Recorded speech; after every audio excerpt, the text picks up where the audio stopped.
All India radio के विदेश प्रसारण प्रभाग की हिंदी सेवा का ये है सोशल मीडिया कार्यक्रम। स्वीकार कीजिए नीलम मलकानिया का प्यार भरा नमस्कार। स्वागत आप सभी का। हमेशा की तरह इस एपिसोड में भी हम आपके लिए लेकर आए हैं कुछ संदेश, कुछ जानकारियां। बने रहिएगा हमारे साथ। नैतिक मूल्य। इस भागम भाग जिंदगी जीने की कला को मनुष्य अच्छे से जान गया है, लेकिन वो ये भूल गया है कि देश व समाज के प्रति उसकी नैतिक जिम्मेदारी क्या है। हमारा कर्तव्य है कि हम कोई भी अव्यावहारिक कार्य न करें। अव्यावहारिक कार्य यानी आप ऐसा कोई काम ना करें जिससे दूसरों को परेशानी हो। लोगों में धैर्य रखने का साहस पूरी तरह समाप्त हो रहा है। वेग और क्रोध को लोग अपनाते जा रहे हैं। गलती होने पर विनम्रता पूर्वक माफी मांगने की जरूरत पर विराम लगता दिख रहा है। हालांकि बुजुर्ग अवस्था में व्यक्ति अपने किए हुए कर्मों के बारे में पश्चाताप जरूर करता है, लेकिन तब तक बहुत देर हो चुकी होती है। उसे अपने किए हुए गुनाहों की सजा मिलनी ही है। इसलिए जरूरत इस बात की है कि हम सभी को बाल्यकाल से नौनिहालों को जीवन को स्वस्थ और अच्छे रास्ते पर चलने की कला को बारीकी से सिखाना चाहिए। आज समाज में बच्चों को जो वातावरण मिल रहा है वो अधिकांशतः भौतिक मूल्यों पर आधारित है।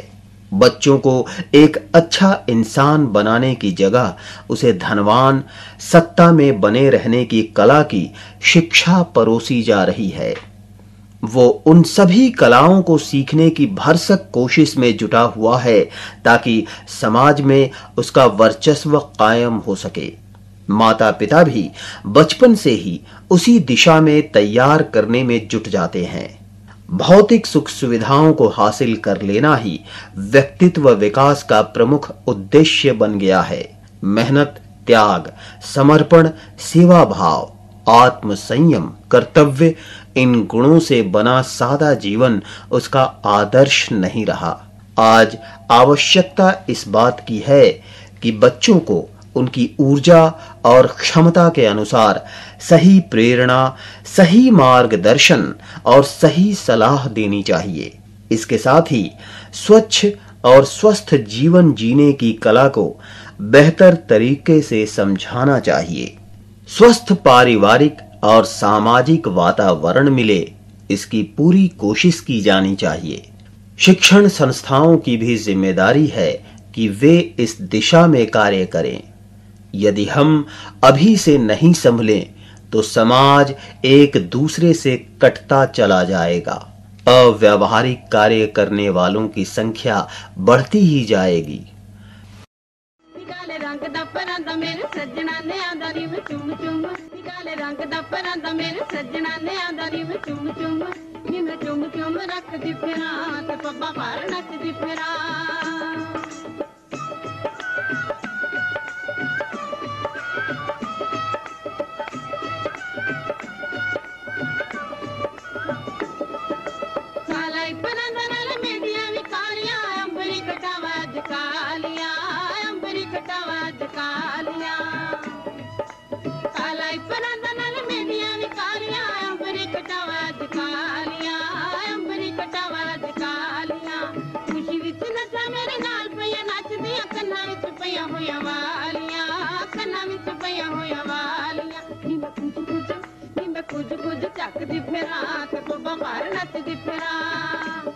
निकाले रंग दा परांदा मेरे सजना ने आंदा नी मैं चुम चुम। नी मैं चुम चुम रख दी फिरा के पब्बा पार नच दी फिरा।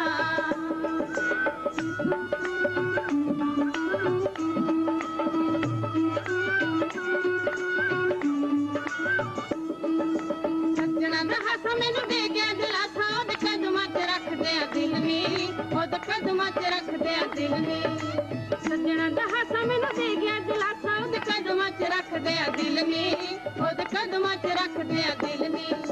फुल्लां उत्ते जिवें कोई भौर बैठा जावना इंज ओदे मुखड़े दा दिल नी। हाय इंज ओदे मुखड़े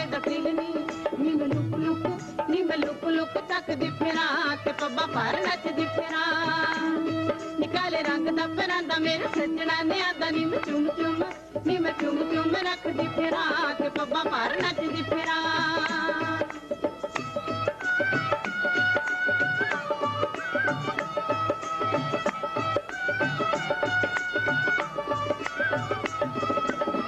उड़ जाना जाने अंबरा गाड़ियों ने मैनू फिर लुक लुक तकदा है मैनू फिर लुक लुक तकदा है पर उड़ जाना जाने अंबरा गाड़ियों ने मैनू फिर लुक लुक तकदा है मैनू फिर लुक लुक तकदा है अंबरा ते रब दी आवाज़ हथ चलदी नी ताइयों नू तकनों नी डकदा है ताइयों नू तकनों नी डकदा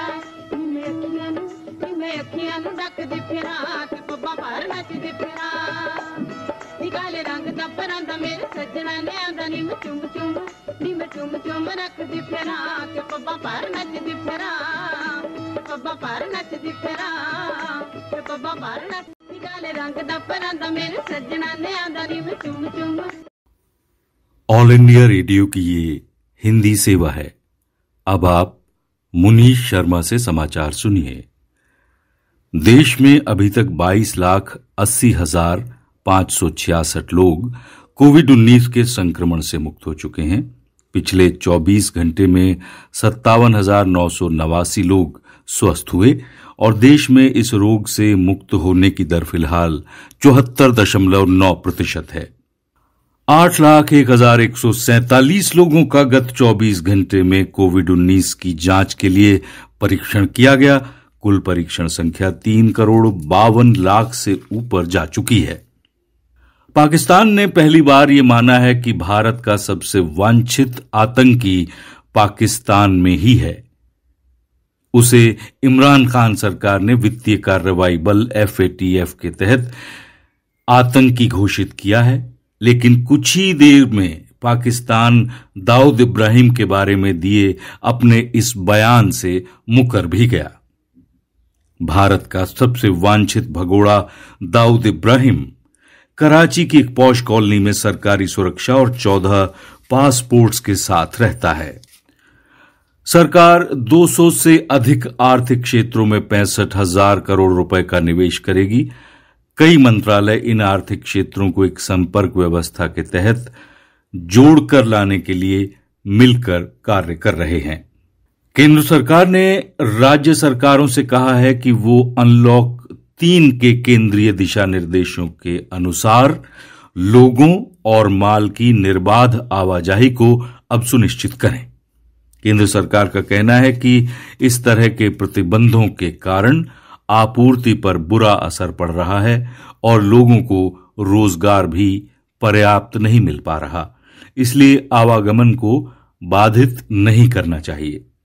पुणे स्थित भारतीय सीरम इंस्टीट्यूट, ऑक्सफोर्ड विश्वविद्यालय और एस्ट्राजेनेका के साथ मिलकर एक कोविड-19 प्रतिरोधी वैक्सीन कोविशील्ड को विकसित कर रहा है।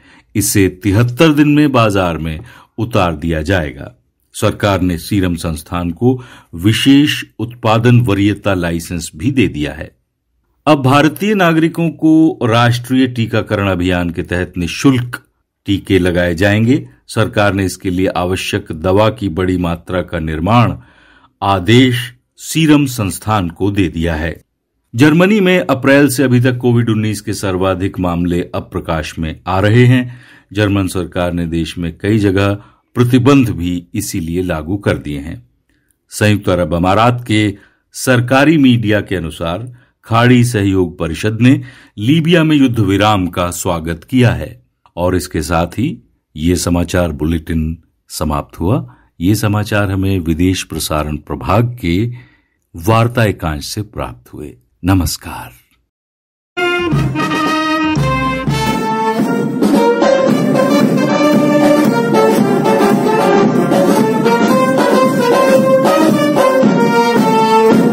ये देश का बल सियानी है, यही संदेश सुनाता है।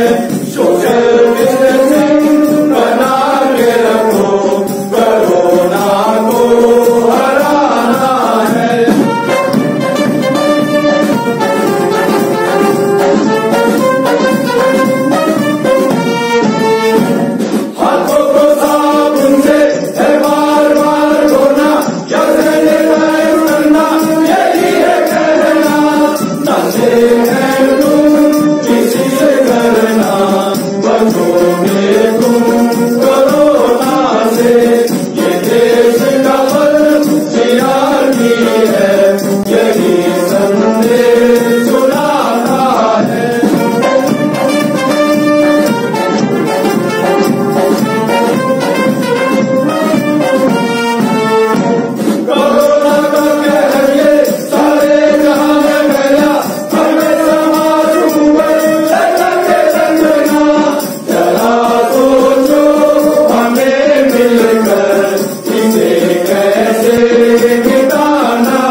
अवध नरेश दशरथ के घर जब 4 पुत्रों का जन्म हुआ तो अयोध्या नगरी का स्वरूप इस प्रकार निखर आया जिसका वर्णन करना कठिन है।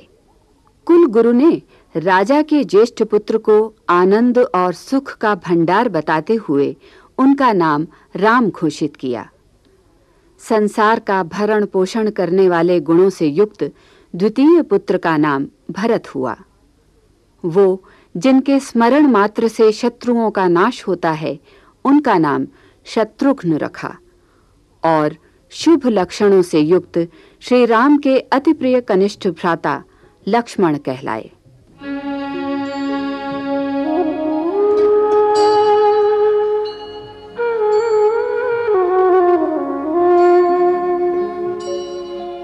मास दिवस कर दिवस भाव मर्म न जानई को रथ समेत रवि था केऊ निसा कवन विधि हो।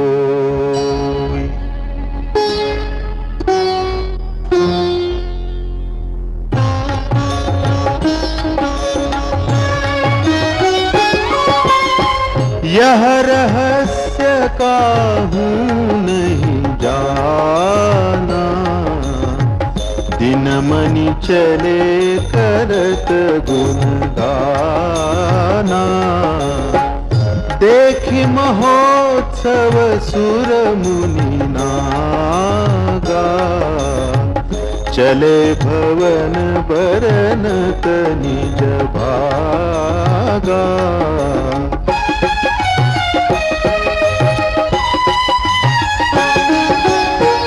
और एक कहूँ निज चोरी सुन गिरिजा अति दृढ़ मति तोरी। काक भुसुंडी संग हम दो मनुज रूप जानई नहीं को। परमानंद प्रेम सुख फूले बीथिन फिर ही मगन मन भूले। यह शुभ चरित जान पै सोई कृपा राम के जा पर होई।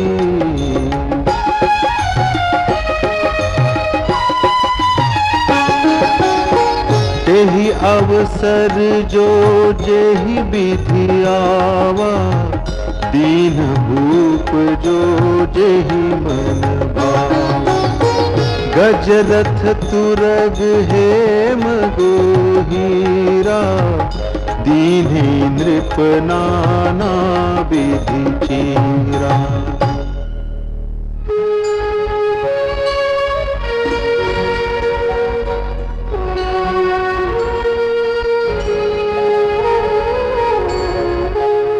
मन संतोषे सबनि के जहाँ तहाँ देहि असीस। सकल तनय चिरजीवहु तुलसीदास के ईस।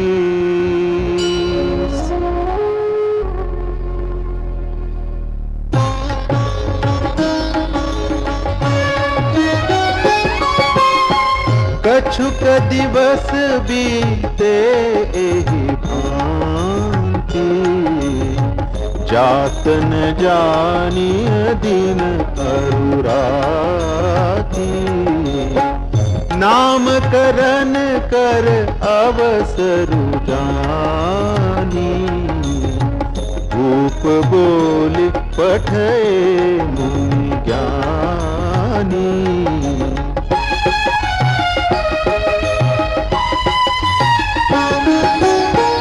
करी पूजा भूपति अस भाखा, धरिय नाम जो मुनि गुनी राखा।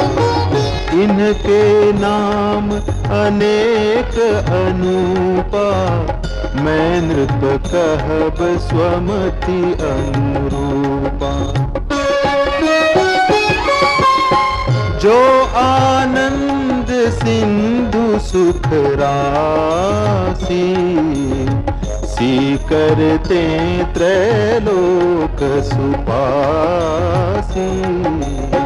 सो सुख धाम राम असनामा, अखिल लोकदायक विश्रामा।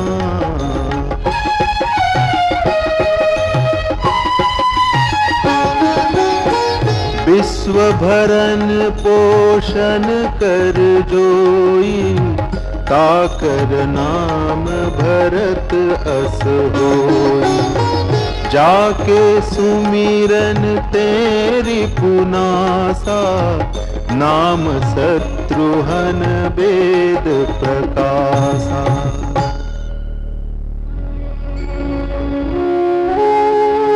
लक्षण धाम राम प्रिय, सकल जगत आधार। गुरु वशिष्ठ तेहि राखा, लक्ष्मण नाम उदार।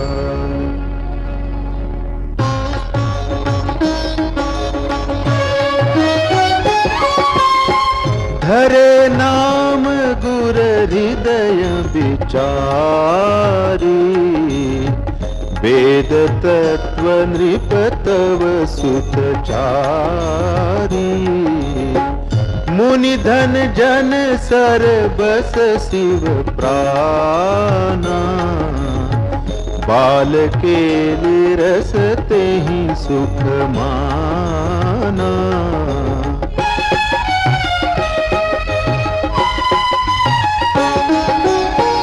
बारहि ते निज हित पति जानी, लक्ष्मण राम चरण रति मानी। भरत शत्रुघ्न दूनऊ भाई, प्रभु सेवक जसि प्रीति बढ़ाई।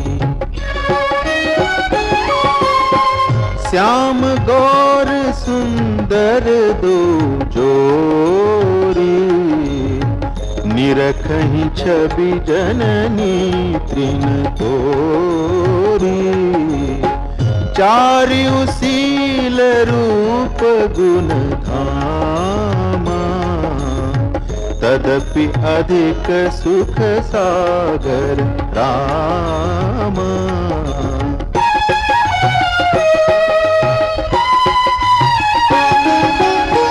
हृदय अनुग्रह इंदु प्रकाशा, सूचत किरण मनोहर हासा।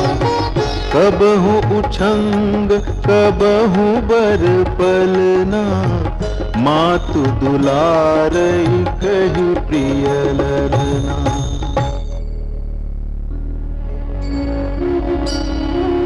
व्यापक ब्रह्म निरंजन, निर्गुण विगत विनोद।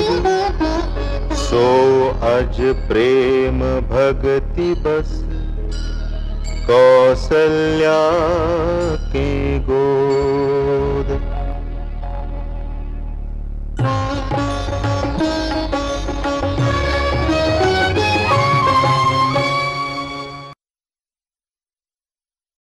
सामयिक वार्ता। विषय अमेरिकी राष्ट्रपति चुनाव 2020। आलेख प्रोफेसर चिंतामणि महापात्रा। वाचन स्वर नीलम मलकानिया। कोरोना महामारी ने जीवन, सामाजिक संबंध और विश्व भर में 200 से ज्यादा देशों में रहने वाले करोड़ों लोगों की आर्थिक स्थिति पर प्रभाव डाला है। इतना ही नहीं, इसकी वजह से लोकतांत्रिक देशों में राजनीति और राजनीतिक प्रक्रियाओं पर भी असर पड़ा है। गौरतलब है कि इन देशों में समय समय पर होने वाले चुनाव शासन व्यवस्था का महत्वपूर्ण हिस्सा हैं। ये उल्लेखनीय है कि दुनिया का सर्वाधिक शक्तिशाली, लचीला और धनी लोकतंत्र अमेरिका भी राजनीतिक प्रक्रिया समेत कई तरह से इस महामारी से प्रभावित हुआ है। हर चौथे साल अमेरिकी नागरिक नए राष्ट्रपति के लिए मतदान करते हैं। कभी कभी वे सत्तासीन राष्ट्रपति को ही अन्य 4 वर्षों के लिए फिर चुन लेते हैं। वर्तमान समय में बड़ा सवाल ये है कि क्या अमेरिका का राष्ट्रपति चुनाव शांति से हो पाएगा या नहीं, और क्या पदधारी राष्ट्रपति डोनाल्ड फिर से चुने जा सकेंगे अथवा नहीं। 3 नवंबर 2020 को होने वाले राष्ट्रपति चुनाव की राजनीतिक प्रक्रिया सहज नहीं है।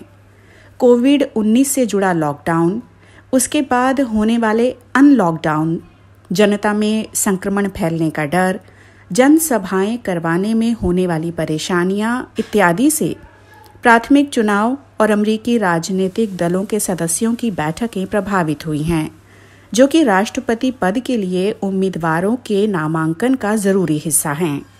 उम्मीदवार चुनने के लिए डेमोक्रेटिक दल और रिपब्लिकन दल के राष्ट्रीय सम्मेलन बहुत ही धूमधामपूर्ण और आडंबरपूर्ण होते हैं। रिपब्लिकन दल के पास खोने को ज्यादा कुछ नहीं है, क्योंकि स्वाभाविक रूप से राष्ट्रपति डोनाल्ड ट्रंप ही उम्मीदवार होंगे, लेकिन फिर भी इस अवसर पर प्रचार भाषण का मौका मिलता है, जिसे लाखों अमेरिकी मतदाता तो देखते ही हैं, साथ ही विश्व में अन्य लोग भी देखते हैं। डेमोक्रेटिक राष्ट्रीय सम्मेलन हाल ही में इंटरनेट माध्यम से संपन्न हुआ है, जिसमें जो बाइडेन को राष्ट्रपति पद के लिए नामांकित करने की औपचारिकताएं की गईं। मिलवॉकी, विस्कॉन्सिन में हजारों विशिष्ट जन एकत्रित होते, लेकिन 4 वर्षों में एक बार होने वाले आयोजन में इस बार ऐसा नहीं हो पाया। सीनेटर जो बाइडेन को दल की ओर से राष्ट्रपति पद के लिए और सीनेटर कमला हैरिस को उपराष्ट्रपति पद के लिए नामांकित किया गया। अमेरिका कोविड-19 से विश्व में सबसे अधिक प्रभावित होने वाला देश है। सरकार द्वारा इस महामारी से निपटने के तरीकों और उनके बाद अमेरिकी समाज के ध्रुवीकरण से बहुत से अमेरिकी नागरिक आहत हुए। ये अहम बात है कि अमेरिका की बेरोजगारी दर काफी अधिक है और आर्थिक वृद्धि दर नकारात्मक हो गई है। कोरोना विषाणु संकट के दौरान देश की स्वास्थ्य सेवाएं भी अपर्याप्त रहीं। जब विषाणु का सामना करने में विशेषज्ञों ने परामर्श दिए, उस समय प्रशासन भी कमजोर स्थिति में नजर आया, क्योंकि बहुत से परामर्श बड़े सरकारी पदाधिकारियों द्वारा खारिज कर दिए गए। देश में हर जगह जातिवाद फैल चुका है। इससे मौजूदा अमेरिकी प्रशासन की चिंताएं और बढ़ गई हैं। पर्यावरण मुद्दे, अर्थव्यवस्था, अप्रवासन नीति और महामारी, इन सभी विषयों को अमेरिकी विपक्ष ने अपने मुद्दे बनाया। सांसद जो बाइडेन इस समय 4% अंकों से जनमत सर्वेक्षण में आगे चल रहे हैं। अमेरिका के राष्ट्रपति चुनावों के समय हर चौथे वर्ष भारतीय इस संदर्भ में विचार विमर्श करते हैं कि भारत के लिए कौन से राष्ट्रपति अच्छे रहेंगे। ऐसा होना स्वाभाविक है, लेकिन डेमोक्रेटिक और रिपब्लिकन प्रशासन के साथ भारत के संबंधों की समीक्षा से पता चलता है कि अमेरिका के दोनों प्रमुख राजनीतिक दलों में भारत को लेकर कोई वैचारिक कठोरता नहीं है। सांसद कमला हैरिस राष्ट्रपति पद की दौड़ में उम्मीदवारी के लिए नामांकित होने वाली भारतीय मूल की पहली व्यक्ति बन गई हैं। इस वजह से आगामी अमेरिकी राष्ट्रपति चुनावों में भारत की रुचि बढ़ना स्वाभाविक है। भारत के साथ मजबूत सामरिक साझेदारी बनाए रखने के लिए अमेरिकी नीतियों के प्रति दोनों दलों के समर्थन में वृद्धि हुई है। अगर जनवरी 2021 में व्हाइट हाउस में नेतृत्व बदलता है, तब भी भारत अमेरिका के संबंधों की मूल रूपरेखा में कोई वास्तविक बदलाव नहीं आएगा। चुनावी बहसों में इस समय जो बाइडेन और डोनाल्ड ट्रंप दोनों ही चीन के प्रति खुद को अधिक सख्त दिखाने में लगे हैं। दोनों उम्मीदवारों ने बार बार ये बताया है कि वे किस प्रकार हिंद प्रशांत क्षेत्र में शांति और स्थिरता बनाए रखने के लिए मजबूत भारत के साथ अमेरिका का सहयोग बढ़ाएंगे। कार्यक्रम आपको कैसा लगा हमें जरूर बताइएगा esth.radiomail@gmail.com पर। अपना ध्यान रखिए, अपने परिवार का ध्यान रखिए। अगले अंक में हम फिर हाजिर होंगे। अब मुझे यानी नीलम मलकानिया को दीजिए इजाजत। नमस्कार।